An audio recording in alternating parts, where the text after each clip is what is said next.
I've been a regular coffee drinker for many, many years, decades. And at the end of last year, I gave up coffee for a full 90 days. And I'm going to share with you what I learned from doing that and what I noticed during those 90 days and since I've brought coffee back into my life. My morning cup of coffee was part of my morning ritual. I am a bit of a fan of home automation, so I have my home set up so that I would ask my Amazon Echo to start the day. And there's a routine set up behind that system that would turn on lights and also turn on the coffee machine, which I had previously loaded the night before. So I tend to switch between using either a coffee maker, a filter coffee machine, or a French press. But in both cases, I would generally use about 2 dessert spoons of ground coffee. I buy my coffee already ground. And actually would generally only have 1 cup each day, just that 1 cup in the morning. I felt I had it quite strong. I would have it with 2 sugars, sometimes 1 sugar and 1 sweetener. And that had become very much part of my daily ritual. Like as soon as I wake up, I would issue that instruction to the Amazon Echo and use the bathroom. When I come out, there would be either a hot kettle waiting for me to pour on the French press, or indeed the coffee maker will have made a cup of coffee. And whilst on the Greek island of Zakynthos at the end of November last year, it was that the 3rd year in a row, I'd spent 10 weeks or so, the autumn, on that Greek island. There was one morning I woke up and I wanted a 2nd cup of coffee before I went on my morning walk. So I did. I had my 2nd cup of coffee, and I guess if you looked at how much coffee I drink on average, it's probably, 1.1 cups a day, probably less than that, because a 2nd cup was really something that only happened maybe once every 2 weeks. No more than that. So yeah, really generally just that 1 cup a day, maybe 1.1 cups a day. This particular morning, after my 2nd cup, I got ready for my morning walk, which is about an hour. On Zakynthos, my morning walk there is about an hour and 15 minutes or so. Usually on my walk, I might stop just to pee one time at one of the toilets available there. However, this particular morning, after a 2nd cup of coffee, I noticed the urge to pee was much stronger. And I actually, to remain comfortable on my walk, stopped maybe 4 or 5 times. And that got me wondering, wow, is this like the only thing that I could notice that I'd done differently to any other morning or previous night? Was that extra cup of coffee? And that got me wondering, well, it seems safe to assume that it was that 2nd cup that was affecting me so much. So I got curious, well, if that 2nd cup is affecting my bladder that much, then surely even just that 1 cup that I would have in the mornings would affect me. So I decided after the following morning, which was the 1st of December, I would just have that one last cup of coffee. And then I would go a period of time without it, 30, 60, maybe 90 days. And as it turned out,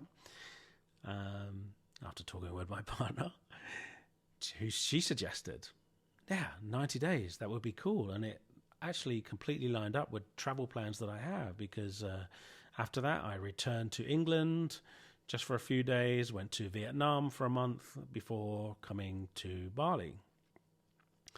So with my last cup of coffee being on at 6 a.m. Greek time on the 1st of December, my 90th day without coffee was actually the 29th of February.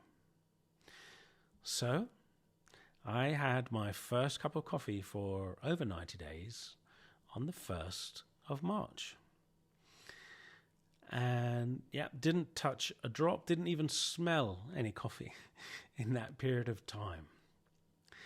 Now, I will say for the last about 10 days to 2 weeks of February, I did start having a cup of Earl Grey tea in the mornings at around about 6 a.m. before my morning walk. And I understand, I think that probably has maybe half as much caffeine as my cup of coffee. So, well, first off, what was it like having that cup of coffee on the 1st of March? It was good. It was really lovely, but it wasn't exceptional. And I definitely prefer it to tea. And being here in Bali, you get quite a range of coffee here in Bali, but this was one that I used to buy in my previous times I've spent here. A ready ground cup of coffee, ready ground coffee from the supermarket. Nothing really special. And yeah, I enjoyed it, but it wasn't amazing. And I'm looking forward to my usual coffee when I get back to the UK in a couple of weeks. So, what did I notice during those 90 days? I would say that it was easier, actually. It was easier than I thought it might be. Of course, I created this story in my mind of how important it was to me, that cup of coffee, part of my morning ritual. And I just altered my ritual slightly. I used to just take that cup of coffee back to bed with me. It sounds like a really bad habit, right? I'd take that coffee back to bed with me, and that was when I would just kind of catch up on some messaging and news sites and a few other websites that I would check.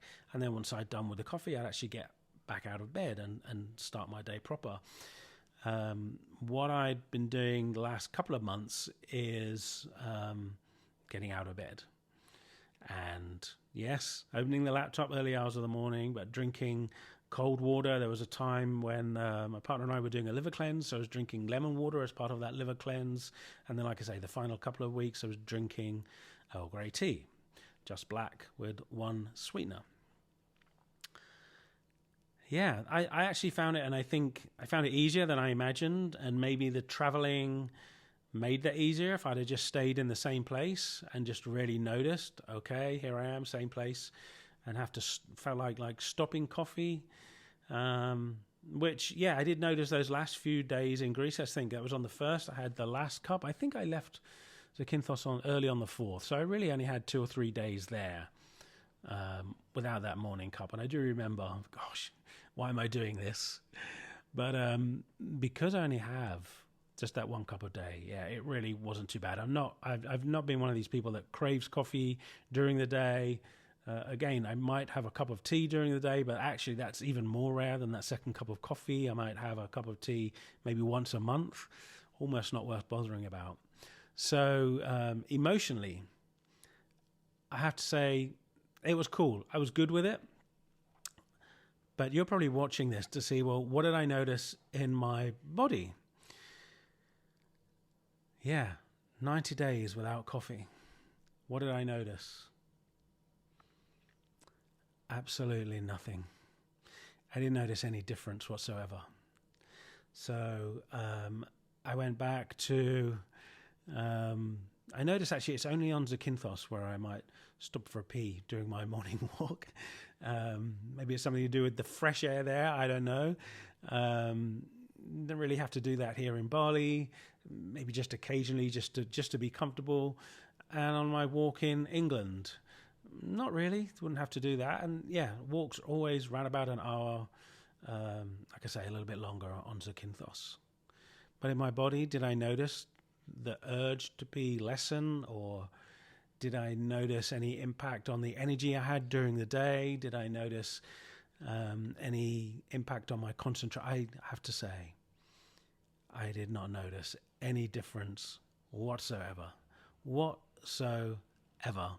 And I guess that probably is because I've just been a 1 cup of coffee a day guy.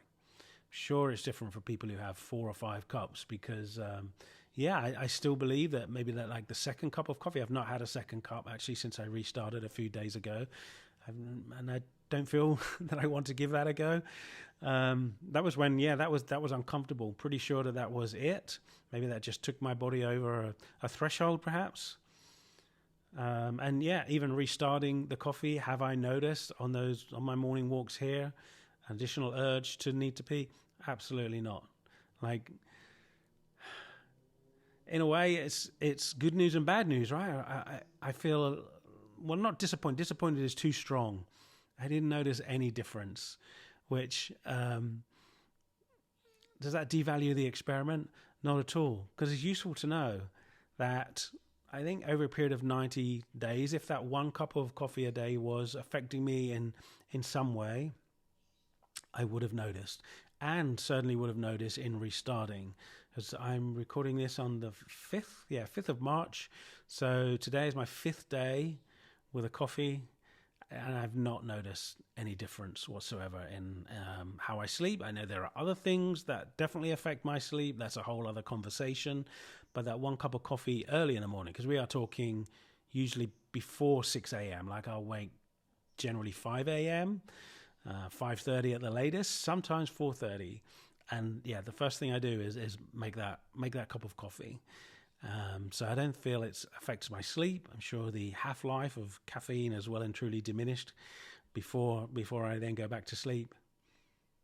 I've not noticed anything. And yeah, it has been a useful experiment because it feels cool to know that. I know this has been personal to me, not scientific in any way whatsoever. So I know there's also some research to suggest that just maybe 1 or even 2 cups of coffee actually has more benefits for you than any harm it might be doing. I'm pretty confident that, yeah, this 1 cup is good for me, not least because it really feels good. It's something that I consciously enjoy, and it consciously helps me also to be really present during my morning routine. So I'm happy to be back on it. Learned a few things, or maybe one thing. It had no difference. So if you have 1 cup of coffee a day, yeah, I think you're probably okay with that. Thank you for watching.